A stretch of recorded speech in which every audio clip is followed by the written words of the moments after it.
As fall transitions to winter, so do the mindsets of school officials and students. During the winter, snow days are often on the horizon.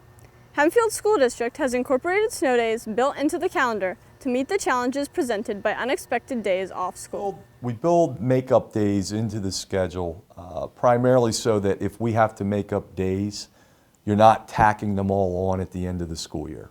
They're on your calendar as free days, but they also let you know that they're built-in snow days, so you can plan accordingly. You can expect a day off, but also know that that could be taken away. When weather's coming in, I'll start to look at things usually the evening before the day when we expect we may have an issue. There are 4 or 5 weather sites that I monitor.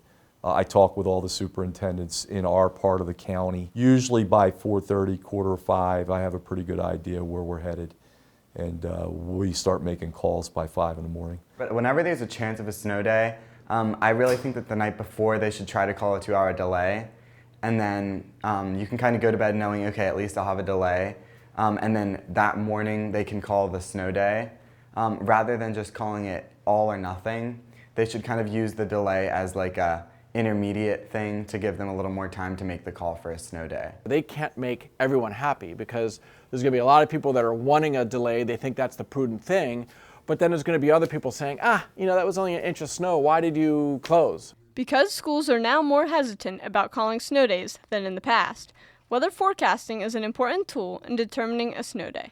Mr. Eric Hurst, a meteorologist at Millersville University, explains what kind of weather we can expect this winter. When you have warm, dry falls like we've had, oftentimes the winters aren't too impressive following that. Here in Lancaster, we're often right around 32 degrees. So is it going to be cold enough for snow or freezing rain or ice or plain rain? A few degrees can make a huge difference if you're rooting for a snowstorm. What we often lack is the cold air. We think the current mild pattern is going to continue for some time, perhaps throughout the rest of November. There'll be cool days now and then, but not like a decisive shift into wintry weather. We don't expect that till perhaps maybe even mid-December.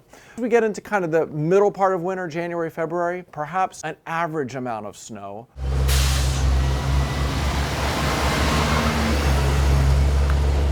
I think they're talking about 20 to 30 inches of snow forecast across the winter, which I think is pretty typical. Because the winters vary so much, it's hard to come up with a set number. A typical winter, I'm going to say, is probably between 3 and 5 days that we might miss. I guess adding more couldn't hurt, and then in the event of a huge snowstorm, you wouldn't be going further and further into June.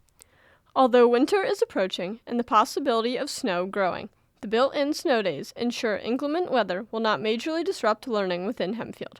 For Hempfield Happenings, I'm Julia Campbell.